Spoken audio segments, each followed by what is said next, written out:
நீயே அர்த்தம் தந்தாய்.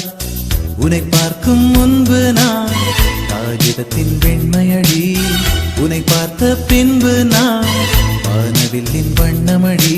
நாளில் சாயும் போது ஓழி நீயடி, மடியில் சாயும் போது தாயும் நீயடி.